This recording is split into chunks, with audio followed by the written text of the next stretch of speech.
Welcome to Picks with the Professor, the sports show hosted by a real statistics professor. This is college football week 6. And Cousin Jared, I know you and the viewers are shocked to see all that green on the screen.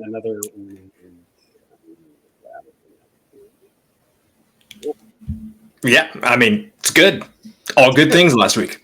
All good things. NFL has already wrapped up a winning week. We do have one pick left, but even if it loses, we will still have a winning week for NFL. College football is really good. And it's just carrying over from last year. Last year, like you saw there on screen there, we did well with sides and totals, and this year we're doing well with everything. Also, I don't know. It's fun times to win, and we do a lot of winning around here. Yep. I don't know what else to say. I feel like we're kind of like a broken record here. We do want to talk a couple things about last week. Again, I think I mentioned this before, though.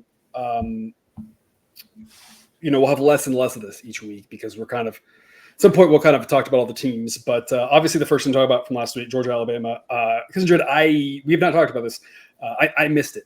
I saw the first half, and Alabama was slim, and I was tired. I had just getting up early a lot this week, and I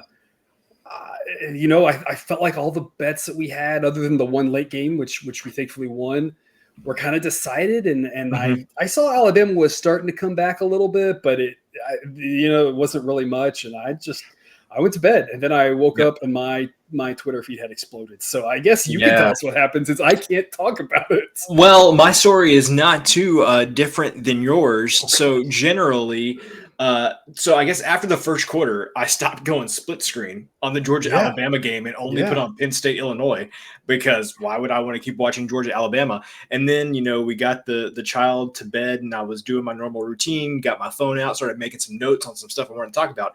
And I wrote down, this was at halftime of the Georgia-Alabama game, and I wrote down Georgia. Georgia they blew out Clemson, but then they looked not great against Kentucky, and then just got taken to the woodshed in the first half of the Alabama game. I thought we were going to be having a conversation. Although Kentucky we'll talk about shortly, because that was a whole other thing. And so I really started thinking to myself, hey, does Georgia have some issues here? And then I was able to just kind of delete all of the answer is yes, they do. We talked about that they have some issues. Yeah, they're not the best. Specifically on the defensive side, that they aren't as good. We said all year. If you've been listening to us for a year, you've heard us say that the Georgia defense isn't quite as strong as they were in some of the big years. But yes, we also learned Alabama still has some defensive issues as well to figure out. Exactly. And so at the end of the day, I think, I'll be honest with everybody, I was a little bit not concerned about going to the 12-team playoff, but because I think we're necessarily fully sold. Yeah, I do agree with the idea that anything that we can do to keep more teams interested, more fans interested longer into the season. More high-quality, entertaining football, I'm never going to say no. Yeah, exactly. I don't care. I would say yes. I want more fun football. I want more things to bet on where everyone's trying hard. Yes, exactly. And so I was kind of always for the 12-team playoff, but there was this thing in the back of my mind where, is it really going to be worth it to maybe either devalue some of the games, or is it going to be worth it to have some teams that maybe don't necessarily deserve to be in the playoff, find a way into the playoff? But after I was able to leave this game and say, I do feel like I watched two of the best 3, 4, 5 teams in the country, and they can play this game. And most likely there's not going to be any playoff implications from this. If they both take care of business and play like they're capable of, they will both see in the playoff, and nobody's season is going to be ruined because they lost this one game. Does that make sense? Yeah. And so I did have a new appreciation for the 12-team playoff after this game, because I didn't feel like, man, somebody is just one loss away from missing the playoff now, when I feel like both these teams are really good and definitely deserve an opportunity. Of note, according to Sideline, 2 of the top 6 teams, because Georgia has fallen to 6th. Their defense has fallen out of Sideline's top 10 defensive units. Wow. Georgia's barely in 6th, barely by 10 to Tennessee, who's looked very impressive as well. Yeah. So I'm not necessarily saying I think Tennessee's the better team. It's just these rankings that we have are to help us generate a point spread. It's not exactly subtraction, but it's, it kind of builds up in a roundabout way to land relatively close to that. And the way Tennessee's beating teams, you have to kind of give them some credit for some of that. That could balance out. And this is strength of schedule focus. And obviously, Georgia's played a very tough schedule. One of those games being Kentucky that we did not think was a tough game. We really thought, especially after Kentucky, what they looked like against South Carolina, we really thought that this Kentucky team would be having a really down season. And, the Georgia game was like, what do you make of that now? Is Kentucky actually better than we thought? Was this just fluke? Was this Georgia looking ahead like the Georgia weaknesses? We didn't really know. And then after Kentucky beats Ole Miss, not only covers, but beats them. And yes, Ole Miss, had plenty of chances to do better in there. The fact that Kentucky hung in that well on the road, it was an early start, but I mean, I think we have to start reckoning with the fact that this Kentucky team might be a little bit better than we thought after that opening week blowout. I don't know. Like, just them getting boat raced by South Carolina. I just cannot get that image out of my mind. And even in, I think they played Ohio earlier this year, so not Ohio State, Ohio, and they looked perfectly average football team for 3/4 of that game. If anybody has any idea what to make of Kentucky, please let me know. Is this going to be a team that only gets excited for the big games and plays really well against the name teams, and then we'll have a letdown spot against a Vanderbilt or something like that, Florida maybe? I have no idea what to make of this Kentucky team. I don't know if I can remember a team that has seemingly been so, bipolar almost. And for me personally, anyway, when I think about these kind of teams, I think about these fast offensive teams that can get you into a shootout and score a lot of points. But it's amazing that Kentucky can do it the exact opposite way. It's almost like a service academy. It's just go so slow, run the ball, limit the number of possessions, play solid defense. I have no idea what to make of Kentucky, a team that I am excited to stay away from for the future. We've talked in the Discord chat. I kind of gave a rough top 10 ranking a week ago, I guess, maybe it was a couple weeks ago, of the most confusing teams early on about where they've played 3-4 games and they've looked like 3-4 different teams, right? And they're definitely one of those where we might figure it out eventually, but for now, there's definitely some confusion. I think, like I said, I think we do have to start reckoning with they might be a little bit better, but the question is, than that first game, and I think nobody would deny that, but the question is how much better, right? Is it just a little bit? Is it a lot? Is it the variance? Like, what's going on with them? And that's where it's like, it's really tough to say. For them and a couple other teams who've been kind of hot and cold. We're going to loop back to one other hot and cold team here that we are not talking about in the show, but we did pick them last week to cover, and they not only covered but won in Colorado, where we took the 14 points, going across the country and beat UCF. UCF took a big hit. Cousin Jared, I sent this out to the Discord chat here this afternoon. We're recording this on Sunday night, which is why I'm in my NFL gear here, as you can see. First Sunday night recording we've been able to have because of our crazy schedules. I don't want to, lose this nugget. I'll remind people later, but we're going to start in a couple of weeks. We're going to start doing Sunday night live shows where people can ask questions in the chat about different games. That'll be a lot of fun. But, Colorado epitomizes, I think, the entire Big 12 in that every week you never know what's going to happen. Somebody might look really good or really bad. We've already started to see it a lot with some teams having some really bad performances followed up or preceded by or whatever really good performances. And Colorado, has had a really bad performance already against Nebraska where they looked absolutely terrible. Could be a little bit of the style of team, right? Which opponents match up with who. But I think that's the entire Big 12. There are a lot of teams. This is what I sent out to the Discord here. There were a lot of teams in the Big 12 that jumped or fell like 20 spots because everybody's just decided to look terrible or awesome. And there's no in between, and it's going to be a wild Big 12. We've said it all season. What did you want to say about Colorado specifically? First of all, I have been more than critical of Colorado multiple times. That was a great win by Colorado. Kudos to them. They looked probably really the best good. They've looked in the Deion era. Yes, that I would agree with that assessment. And they also only gave up 4 yards per carry to UCF, which that's not to a Gus Malzahn team. Yeah, that's not the greatest, but considering the opponent, not the worst. I mean that's a team that would love to average 7.5 on the ground, and they have in certain games. Yeah, they forced 4 turnovers. They only gave up 2 sacks, which again, not great, but by Colorado standards, amazing. Incredible, yeah, amazing. Yeah. So I just have to say I was impressed with Colorado. Yeah. We have talked multiple times about their depth.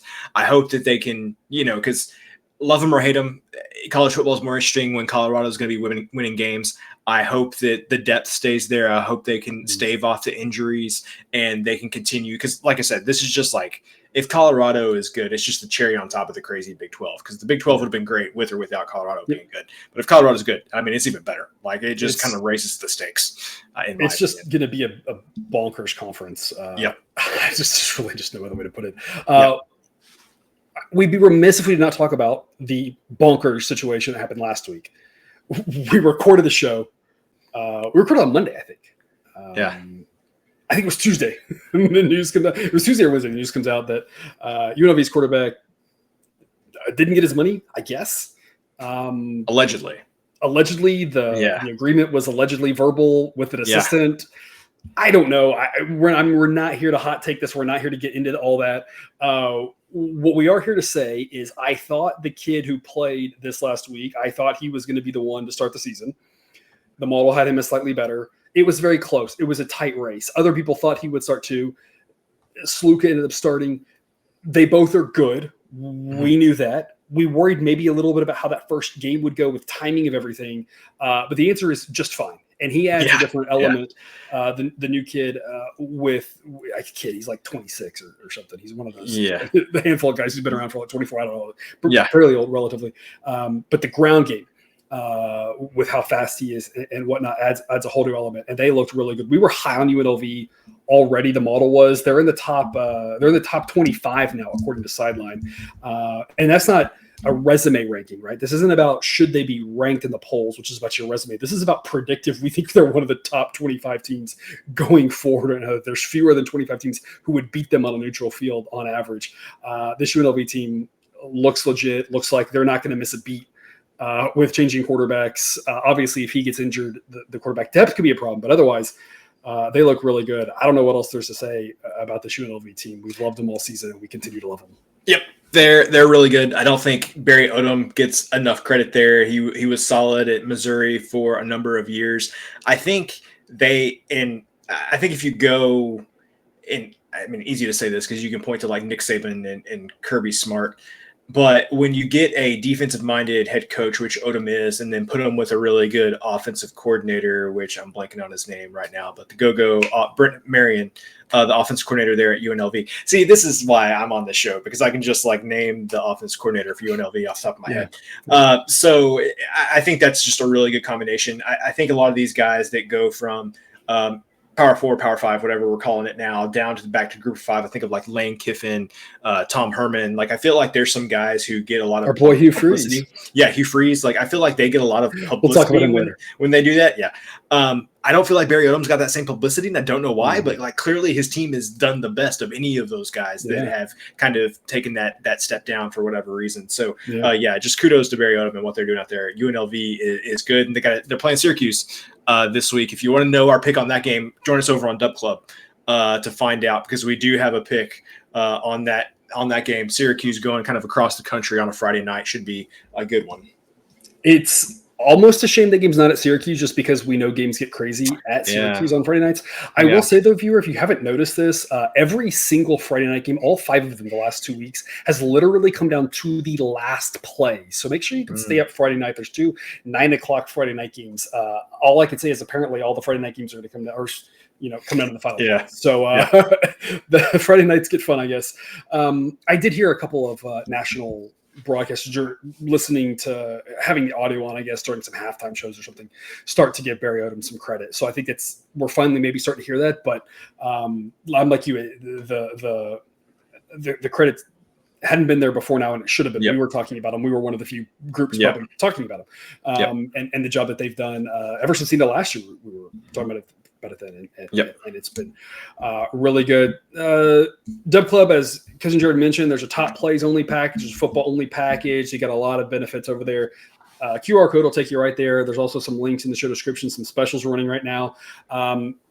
different specials than last week, better specials than last week that we're dropping right now. We keep winning, and so we want to get you in, viewer, to see the winning, and then you will love it, and then you will make more money betting, and then you will stick around and you will support me and help me pay my bills. It's a win-win, folks. On a roll package gets every pick for every sport. The promo code all30 will get you your first month for $9.99. If you want just the top plays, the promo code top30 will get you your first month for $1.99. If you want just the football only package, you get the first year for $99.99. It's a 365-day subscription. So if you hop in now, no worries. You still get the first part of next year included. You don't have to pay. You're not just paying for this year. I would love it if I had a system that was like, Sunday ticket or whatever, it was just this year and I could drop the price, but it's a 365. That's all we've got for at least for right now is the only way the system works. So a lot of reasons to check out Dub Club. Again, those links in the show description. Some quick reminders. It is a player-based model, and that's why part of the reason why it's so good. Part of the reason is also because Jody, you were talking about this before show. People don't understand probability. That's why we do well, but that's beside the point. Ratings reflect the current roster with injuries, people quitting, all sorts of nonsense like that. So that is going to be accounted for in the model. So it's not just about the stats that the teams had. It's what's actually up with the players. Average rates 100 higher implies more points. So offenses want to be higher. Defenses don't. We are projecting an average game. One game we don't know. We are going to lose. That's okay. 55% winners when we say that. It's going to lose 9 out of 20 times. As you can see on that first group, we do take some losses, but we win more when we win than we lose when we lose because we know that anything is a good bet at the right price. Remember, A, B, and C is what the model gives. Love, like, or lean. We add the plus. Let's get to it. We've got one Friday night game that we're going to discuss here. Other Friday night picks available on Dub Club. We're going to take the 17 points with Houston. Cousin Jared, this one's very simple for me. I've seen a lot of Houston. I've seen a lot of Willie Fritz. I think this is Willie Fritz year one. Poor man's Matt Rule year one. Not to say compare them of coaching styles or qualities or characters or anything other than to say we've seen it early on with Matt Rule. When he gets to a place, he wants to slow things down, play good defense, and that's what Willie Fritz trying to do with Houston. Those games are slow. They're low scoring. We saw it with Oklahoma. We saw it with Iowa State, who barely covered a number very similar to this. I'm not sure that TCU is going to score 17 points. I don't think Houston wins. I don't think they score much at all. But this is probably going to be a low-scoring game. There's a reason the total's in the 40s. And so with a low-scoring game, I'm just going to take a bunch of points and say that's correlated. I like getting 17 here. Model says TCU wins by 13-14 on average. B-grade pick. Cousin Jared, tell us more. I was all ready to make my, movable force, which is the TCU defense, and immovable object, which is the Houston offense, and who was going to get the better of that matchup. It's really hard for me to look at this and say who I trust. But I do think the thing that I trust the most is Willie Fritz. And he uglied it up with Oklahoma. He uglied it up with Iowa State, which is one of the few teams in the Big 12 where that they say, you want to ugly it up? Fine, let's do it. And so that just didn't work out really well. TCU is not of the same makeup of Iowa State. And so I think you have a much better chance of uglying up TCU than you did Iowa State last week. I agree. 17 seems too many points. I would not be shocked if this is similar to the Oklahoma game, where maybe this game ends up being 24-17, something to that effect. Lower scoring, but I think Houston can keep it plenty close to cover this number. And this is interesting. It is, quote unquote, only a B grade pick. The A grade picks tend to, on average, do better, but the B picks that we've selected have done pretty well. Also, even though there is a number that the model would technically give an A grade to Houston, I kind of think personally I would treat this as a B grade pick, even if I were getting more points, because the way that Houston plays, if TCU gets out early, fast, and is able to play their style of game, this could get really ugly. If Houston's able to play their style of game and hang around, it could get ugly for very different reasons. And so this is one of those where this pick could absolutely lose terribly because TCU could win, 42-10 or something like that. If things start to snowball on Houston, that's going to happen from time to time because this Houston team just doesn't have a lot of talent. The cupboard was left pretty bare here for Willie Fritz. So I think we'll turn Houston around and get them to be a pretty good team in a couple years. But you can see that pace for Houston being 131. Obviously, TCU wants to play a very fast pace, but in general with college football, these teams that try to slow it down want to slow it down. If they're anywhere near as talented, they're able to. That's the real question. Can they? It's right on the edge, but I think they can really muck it up. Like you said, that, not to say that, Sonny Dykes at TCU is not a good head coach, but Willie Fritz is a pretty good head coach. And if he, in his own right, if he's able to muck this up, we think taking the points makes a lot more sense than anything else. So it's one of those where I like it. I like taking the points. I think it's low scoring, but the right tail of this distribution out here is got some crazy things happening. So just beware of any pick. Any pick can lose. It's just my point on this one is if it starts to snowball, this one could be over really quickly, and that's sometimes going to happen. The bottom line is losses are losses. It doesn't matter if we lose by 1 or by 30, right? We're trying to say, can we win more than, in this case, 53% of the time? And in this case, we do. But again, we do have 2 other Friday picks for you. In case this one goes south, we'll have other things to keep us entertained on Friday night with a bunch of picks on Dub Club. But we'll move into Saturday here, SMU and Louisville. We're going to go under 58. The average game, according to Sideline here, has 52.4 points. Louisville played Notre Dame in a game that had a few more points than we expected. But in general, this Louisville team, their defense is better than their offense. Their pace is slow. SMU is very happy to play whatever style you want to play. If you want to play fast, they'll play fast. If you want to play slow, they'll play slow. And so we think that this will probably end up more at Louisville's pace. Both these teams defensively are pretty solid and can handle good offenses. So we're going to go under. Because, Jared, what are your thoughts? Yeah, so this is mostly going to be about Louisville. So first of all, on College Game Day last week, Nick Saban said, I've been impressed with the Louisville defense. And when Nick Saban says that he's been impressed with the defense, I tend to listen. The other thing I would say, if you go look at that Louisville Notre Dame box score, 28 points in the first quarter, 27 points the rest of the game. So I think there were some of those points were like late game stuff too. Yeah. And so I think just a little bit of weird things happened there in the first quarter of that Louisville Notre Dame game. Those are the main reasons why I like this. SMU, I see that their offense is rated number 17. I will admit they haven't that, quite lived up to that yet. No, they haven't lived up to that. I will grant you that maybe they have found more consistency since Jennings is playing the majority of the games, and it's not going in and out every other series with Stone like they were early in the season.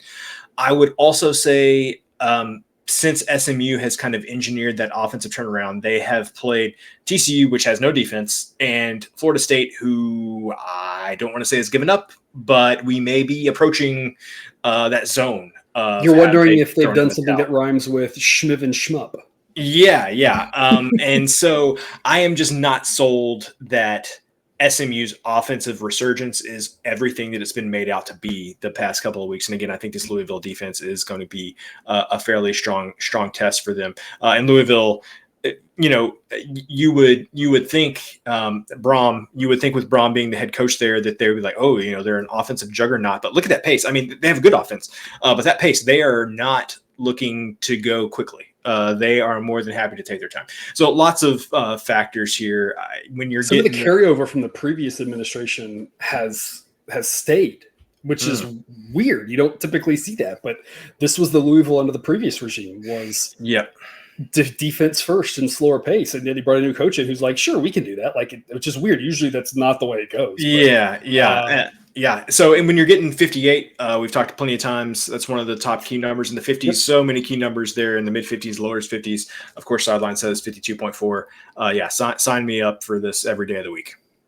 I don't want people to forget. I know there was the quarterback situation with SMU, but they played a game against BYU that had 33 points. And honestly, I don't see that much difference between BYU and Louisville. Louisville's a better team. BYU plays a little bit faster, but I mean, they're fairly similar. Like, fairly physical, both have good defenses, both want to run the ball. Like, and not to say this game will have 33, but like you said, let's not forget that the TCU game, TCU doesn't really have much of a defense. We already talked about that. Florida State, I mean, who honestly knows with Florida State at this point in that whole thing? People have talked about that. We don't talk more, but we've talked about it plenty. The other thing of note, and you mentioned it a little bit already, but with the Louisville Notre Dame game, Notre Dame had under 300 yards of offense in that game. So it wasn't like that game went over because it was just offense. It was just kind of all the yards kind of clustered together on the same drives, but if Louisville's holding SMU under 300 yards, and Louisville's pace being what it is, it's going to be hard for this game to get to the 60s. Doesn't mean it can't get to say 59, but we like our chances here with under 58. A lot more ways we could win than not. But folks, always shop around. Make sure you're getting every half point you can get with money lines, every nickel, every dime. But especially with these totals, some of these key numbers we talk about. And again, if you have a question on this, hit us up over in Discord. Remind us what the key number here, what number we're looking for. We're more than happy to discuss that with you over there on Discord if you're with us on Dub Club. But shop around, find those key numbers, know when the number matters, when it doesn't matter. Every time you can turn a loss into a push into a win, or on the money line, save 5 or 10 cents. That's going to help your bankroll. It's one of the most important things. If you don't have an account there yet, check out BetUS, still offering 125% bonus on your first ever 3 deposits. BetUS, America's favorite sportsbook and casino. Live betting and racebook. We're celebrating 30 years with a historic offer. A 125% sign-up bonus on your first 3 deposits. Plus 10% gambler's insurance. Get started today. BetUS, where the game begins. We're going to stick in the early slot here, Boston College and Virginia. We think that Boston College quarterback Castellanos will play. He was questionable up until like the day before, didn't end up playing. We've got him as questionable here for this game. And that matters as to why we like this pick right now. Boston College plus 140 A grade. The previous play was also an A grade as well at under 58. But we got BC plus 140 A grade. Cousin Jared, tell us what your thinking was as to why we want to grab this now, even with the quarterback situation up in the air. Yeah, I think this is just too much value to pass up. I think even if we get into the situation where Castellanos doesn't play, that this would still be, instead of being like one of our highest tier plays, maybe this comes down to like a B grade or something. I think that if you get stuck with this and you get a backup quarterback situation, this is still a decent play. If Castellanos does play, you have got a ton of value on this one. So for me, this is just all about where the number's currently at, all about the probabilities. And this is just one of those things where, hey, either way, I think we're going to be fine here, but the upside is pretty high if Castellanos does find a way to play. And assuming you're with us on YouTube, you can see all the ratings and everything on screen. Again, you get this with us on Dub Club for every single game. This information, pace isn't going to really matter too much with regards to who wins in a game of this nature. Might for a spread on a bigger game, but not this. You can see the model thinks BC's the better team overall, but on the road is part of why it gets that 50-50 moniker. That the BC defense is the best unit on the field. The next best is the Virginia offense. The third best unit is BC's offense. The worst being Virginia's defense. So BC's defense a little bit better than the offense they'll be facing. BC offense a little bit better than the defense they'll be facing, but on the road kind of all cancels out. That's why the model's got this at 50-50. And again, Castellanos playing or not would make that BC offense a little bit better or a little bit worse. And that's the difference between this being amazing value or good value. And that's why we want to lock the plus 140 in now because we're happy in either scenario and we don't want to miss out on potentially better value. Of note, right, we talk about this a lot, just as a reminder, a lot of times these numbers end up moving towards what the model thinks 2 out of 3 times, 3 out of 4 times. So we do encourage people to get these picks earlier in the week, watch the show earlier in the week. If you're with us in Dub Club, lock these in earlier in the week. Don't necessarily wait around because you'll sometimes miss things going through multiple key numbers here or losing. We had money line situations last week, losing 30 cents worth of value. This could be one of those just because the injury situation, sometimes it's not even about the injuries. So we're going to take BC plus 140 A grade. Also in the early slot, even though it's in Colorado at Air Force here, early slot game, last early slot game, we're going to talk about Navy and Air Force. Because Jerry, this one's real simple for me. This is Navy's pretty good. I've been really impressed with them. Their quarterback is number 1 in total QBR. He doesn't throw the ball a lot. But I sent this out to the Discord Saturday. They ran one of the patented, fake the triple option type things and drop back. Receiver had about a step. I mean, it wasn't much down the field, and he threw a bomb, and it hit him in stride. I mean, it was like 40, 50 yards down the field. It was incredible. It wasn't like one of those where everybody just bid on it, and he had all the room in the world. I mean, he had a very small window to throw it into, and he nailed it. They've looked really good. Their defense looks good. Navy looks like the real deal. Air Force is terrible. That's the bottom line. Against Baylor, I watched that game as a Baylor fan. They couldn't get anything going offensively. Defensively, they're better, I guess, but I mean, I just don't see Air Force scoring many points on this one. We're going to lay the 8.5 with Navy B grade pick. But one I really like here, especially as long as it's single digits. Model says Navy wins by an average of 14. This game might get ugly, folks. This is one where if you want, you might look at an alternate line. I can see this being something like, 28-10 or something like that on the lower end, and maybe if it gets really ugly, 31-3 or something on the upper end. Just because I just don't see how Air Force hangs in there. I just think they're not very good. They lost a lot of talent here from last year. They might get slightly better as the season goes along, but they're starting from a really bad place. This Navy team's kind of impressive, number 63 overall. We talked about how much we love Army and Navy both last week, and no reason to stop riding that train here with Navy. Because Jared, what is your 2 cents? I will give you one guess as to who is currently leading the country in QBR. Yeah, the Navy quarterback. Yeah, our boy Blake Horvath. I just cannot say enough good things about what I have seen from Navy and Army on offense this year. The offenses always look complicated running the flex bone. They've changed some things up, and you think you know what's coming, and you have no clue.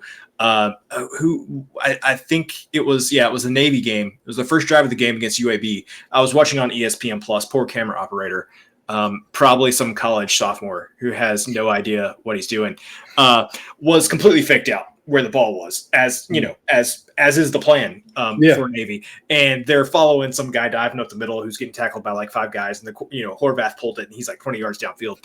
And they had to show like some alternate angle on the replay because the guy on the main camera had no idea what was going on. Yeah. Anyway, Navy's really good. I have to say this was a tougher call for me just because I had so much respect for those academy games whenever they play each other. It's just, big rivalry, throw it all out the window. But this may be a year where that doesn't matter for Air Force, because to see Air Force be rated as the overall 120th team. And they've been a top 60 team in sideline last year at the start of the season when they were really good. Yeah, that's shocking and a precipitous drop-off for them. And you've mentioned this about a couple teams this year, but where's the floor? Not sure we found the floor with Air Force yet. So of note as well, because I'm curious your take on this. We haven't talked about this at all. I wonder about a live bet on this game. The Service Academy games tend to be either really close or massive blowouts. I feel like it's one where it's like one team is just overmatched and they can't do it, and it's a runaway. And that's not to say that Navy can't win this game by exactly 10. Like we see some of those as well. Like I'm just saying, I wonder if also a live bet makes sense. Like hold off at least the first like couple drives, because if like the first let Navy have like 2 possessions, which of course for this game that might be like to halftime. But if Navy has like 2 possessions and goes like 3 and out, and then Air Force has a possession and gets like a first down or whatever, you may be like, oh, okay, this is going to be a tight one. I'm not laying more than a touchdown. Let's let the spread come down. And then when it gets under 7, take it. But one of those things where it's like, if things start off and Navy starts looking really good early on, just lay whatever numbers out there and just be like, this is going to get ugly. Because I feel like a lot of these Service Academy games end up to be either routes or they end up to be, like you said, throw everything out. It just turns out to be really close. And so that kind of actually the live betting could be something to take a look at here if that's your thing. Yep. Moving to the afternoon, Auburn and Georgia. We talked about Georgia, right? Georgia's still a very good team. Don't get me wrong.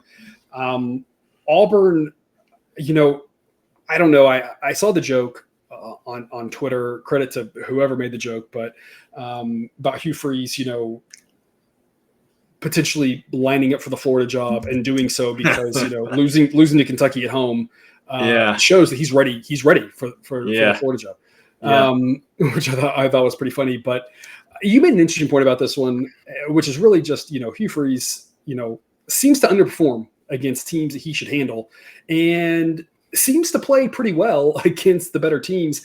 I don't think Auburn can win this game, but Auburn has played it a lot better than the final score is indicated. Both those last 2 losses, they really should have won both of those.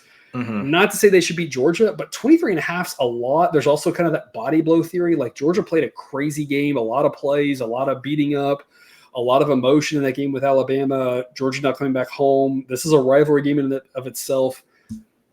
we're going to take the 23.5 with Auburn, another B grade pick, but just seems like a lot of points for all these variables, rivalry, what happened last week, Auburn not as bad as they look, buy low on Auburn, who everyone's down on, that sort of thing. So a lot of reasons why we kind of like Auburn here. 23.5 is the number we're getting. We'd rather have 24, but honestly, this probably stays close and more in the 14-17 range, or Auburn gets the crap kicked out of them. It doesn't matter what number you get. So 23.5 is good enough for me. Cousin Jared, tell us more. Yeah. So last week I came on here and told you that I thought the mojo was bad for Auburn, just bad vibes. The only thing that might be able to overcome those bad vibes is Hugh Freeze in a big game. Because there is little that I trust Hugh Freeze with, but that he will get his team ready for a big game. That is true. And as much as it pains me to say it, because Hugh Freeze does not seem like the best person in the world, but Auburn has self-inflicted wounds, like all of the different ways you can find to lose games, they have found the past couple of weeks. They outgained Oklahoma handily last week. They just have all of everything that could go wrong has gone wrong for Auburn. At some point, the ball is going to start bouncing their way. They can't just have all of this bad luck for an entire run of the season. So I think not only is Auburn going to be prepared for this game, I think that maybe they've got one good break due to them. And Georgia, after that last game, I mean, let's be honest, there's going to be a little bit of a hangover there. And if there's not, that's because Kirby Smart's one of the best coaches in the country, but almost impossible not to have a hangover spot. Well, and we've talked about that before with some of these good coaches, right? Where it's like, oh, well, a good coach, maybe he could prevent the hangover spot. But like to some extent, like there's only so much you can do with 19 and 20-year-old kids. Like, we talk about the 24-year-old quarterback or the 25-year-old quarterback. That's not the most of the guys on the team, right? Most of the guys on the team, 19, 20, especially at a school like Georgia, where a lot of these guys are 3 years in pro.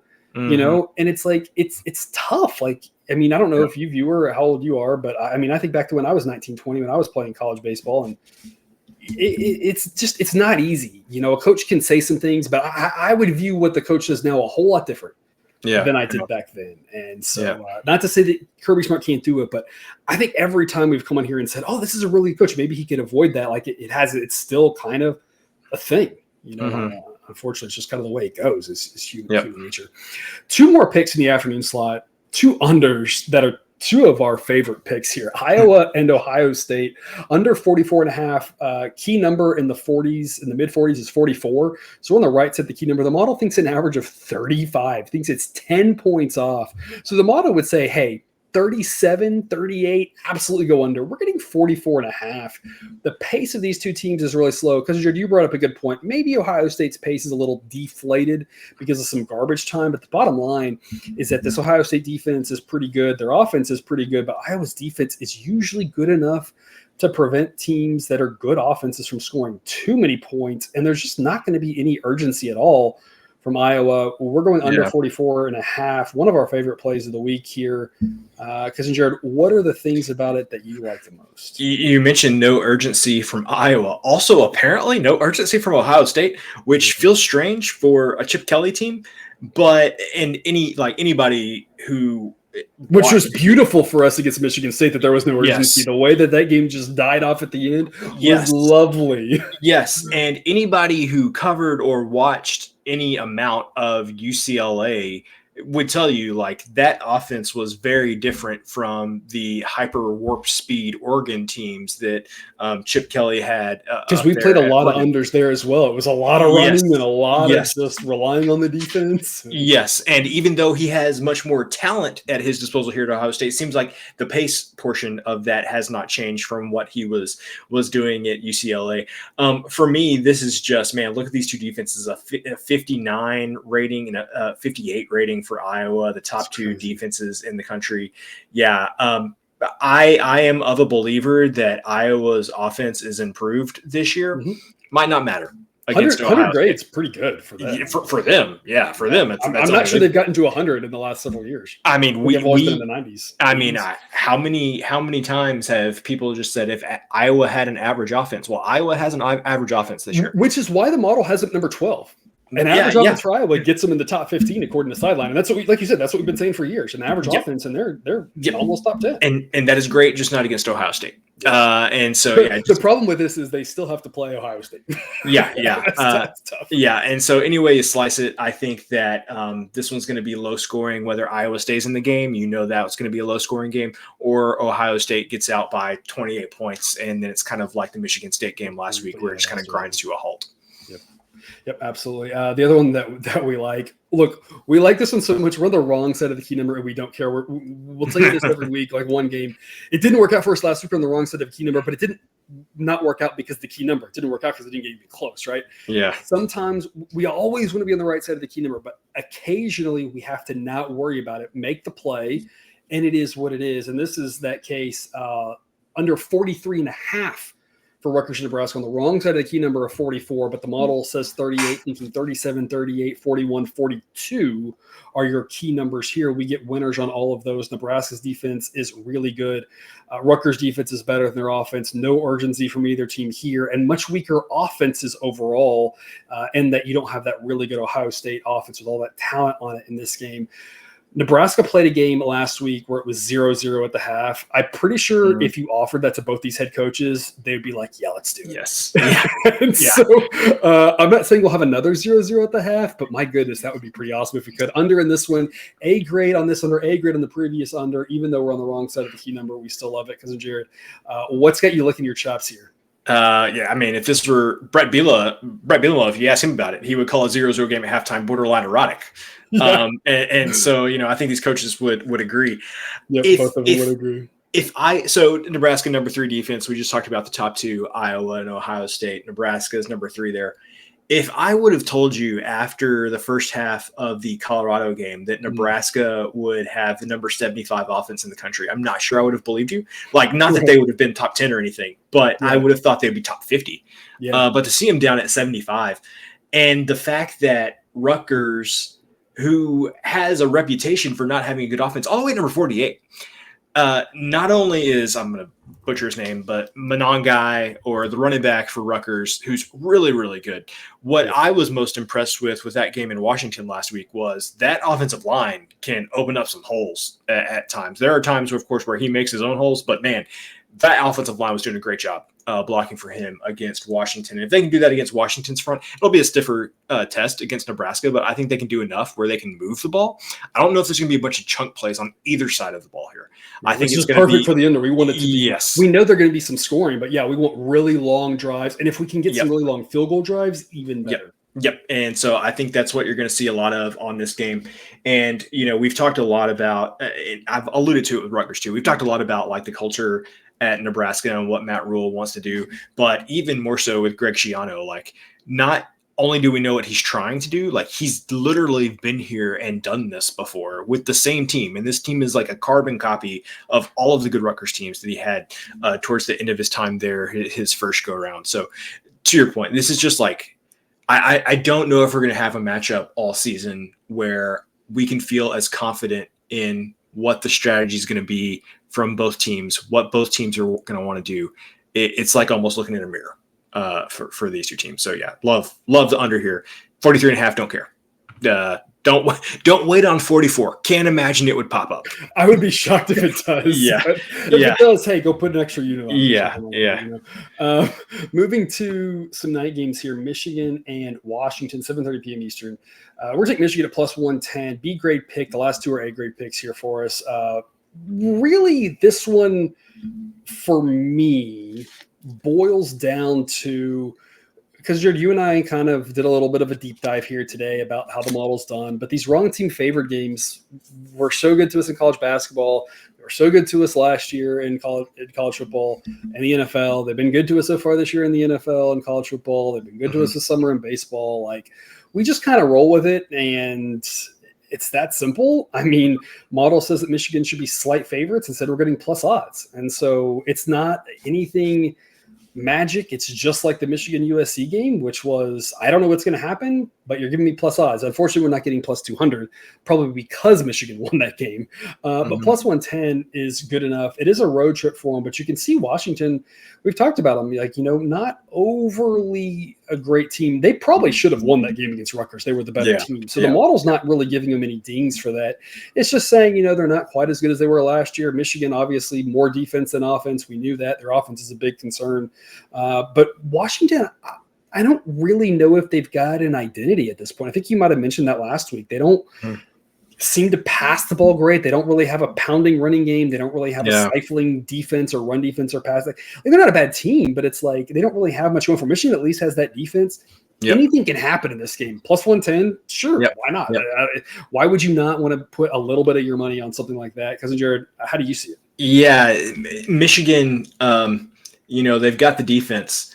And I don't know if I'm sure I've seen more impressive things this college football season, but one of the most impressive things I saw was that Michigan USC game when everybody in the world knew Michigan was not going to throw the ball, and it did not matter. And the past couple of years saying that about a team that was playing against USC. So what? This year's USC defense, much improved. Still maybe not the greatest, but much improved in the fact that a team could literally just line up and run it down their throats with really no threat that they were going to pass the ball is very impressive. I look at this as, and I hear what you're saying, that again, you mentioned that Washington probably should have beaten Rutgers last week. As somebody who watched a lot of that game, I could have told you with my eyes. I didn't need to see the post-game win expectancy to say Washington probably should have won that game. I just view Michigan as a slightly better version of Rutgers, and I'm getting plus odds.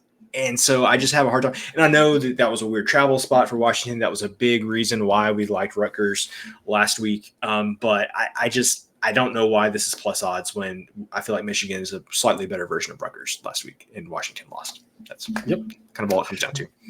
Duke and Georgia Tech, kind of a similar situation here. Sideline has Duke at a 48% chance of winning. Georgia Tech should barely be favored in this one. We're going to take the 8.5 with Duke, grade play. Because, Jared, you also mentioned maybe a little dabble on the money line. It's hard to pass up 8.5 points when you're given that, but it's also hard to pass up the really high plus odds. Sideline's got Duke as slightly better. Basically, these are pretty similar teams with regards to their overall talent. They do it differently. Duke more on defense, Georgia Tech more on offense. And, of course, the pace is very different. But in reality, these two teams are fairly evenly matched. Anything could happen. 8.5 points, again, or a little sprinkle on the money line. Just too good to pass up. Because, Jared, that was the Cliff's Notes. Can you expand on that in any way, shape, or form? I still think Georgia Tech is riding the wave of too much respect for what they did to Florida State in that first game. Like, if you really go back and look at it, is that the worst performance that we've seen against Florida State so far this season? I mean, it's probably up there. And I have no idea. It's crazy to think about. Yeah, but I really think that might be one of the worst performances we've seen against Florida State this season. I think Georgia Tech is just riding with that. Like, their offense it's decent. Defense, and I think that's really where people maybe got a little off track when they saw how well the defense played against Florida State, and you realize, may not mean much. And so that 64 rating on Georgia Tech, it wouldn't surprise me if that even drops down a little bit further. Duke, kind of the flip side of that, where I think, or at least, I would have thought there would have been more of a drop-off after Mike Elko leaving, such a good defensive coach. But Manny Diaz has stepped in, and that Duke defense is playing really well. So I can't believe we're getting more than a touchdown in this game. I would also highly recommend a money line sprinkle on this one, at least. This is definitely, I think, going to be one where you could split your bet and potentially have a lot of extra value here. I think this Georgia Tech team is just much, much overrated for what they did in that Week 0 game in Dublin. You talked earlier about Barry Odom and other coaches who've been at Power 4 schools, dropping down to the group of however many we've got now schools. Manny Diaz, another one, right? Going from Miami to Duke. Hey, we can make some jokes, right, about Duke not being school. Yeah. I guess we can only do that simply because Duke's Twitter feed, if you didn't see it, viewer, made one of the most solid burns that I've seen in quite some time, where they took a screenshot of them reporting the North Carolina football team and as violation of Twitter policies for impersonating, and they filled in the blank, a good football team. And that was well done. So well done, Duke. Whoever's running your social media was really good. But like you said, Manny Diaz, a guy who, we talk about this a lot. Like my father, your uncle, right, a big Longhorn fan, and was going to be the coach in waiting or whatever there after. For Mac Brown, one of those things, and ended up, thinking he was, going to be able to do better things somewhere else, and that kind of fizzled. But definitely a guy who knows what he's doing. He's had some ups and downs, had some issues here and there, but credit to him for learning from that, right? And that's what we talk about sometimes with coaches is, can you have a situation where you do that, learn from your mistakes, do better the next time, learn from your mistakes, do better the next time, just keep getting better and better. And he's looked really good with this Duke team. I think he makes some excellent points there. And Georgia Tech, already has 2 losses in the season. They weren't really competitive against Syracuse. They kind of made that look better at the end of the final score, but they weren't really competitive. They weren't really overly competitive with Louisville. And Louisville's a good team, but I mean, they've already got 2 losses on the season and 2 wins, Florida State aside, which again, we've already talked about. At home against Georgia State and VMI doesn't really do much for you. Duke's 4-0, and I know they've one of those was, but one of those North Carolina ones on the road against Northwestern. I mean, they've been playing pretty good football. I think both these teams are decent enough. But like you said, there's a real chance that Duke is actually just the better team here. And so the better team at getting 8.5 or getting those plus odds is just, again, too good to pass up. And then we've got one last night game here for you. Kansas and Arizona State. This is, I guess, the first Big 12 game we've covered. We didn't cover any other of the Big 12 games. We do have some other Big 12 picks. A lot of them are, we talk about, who the heck knows, right? There's definitely one exception to that we have over on Dub Club that we could have talked about on show, but for whatever reason, we decided not to. We're here for this one instead. 8 o'clock Eastern start, so it'll be a nice normal time there for Arizona State. But we're going to go over 50.5. Model says more in the mid-50s. So benefit here is your key number in the mid-50s, of course, 55, and that's what the model thinks it should be at. But the key numbers in the low 50s, 51 and 52, we get the win on both of them at over 50.5. So that's a big key thing there.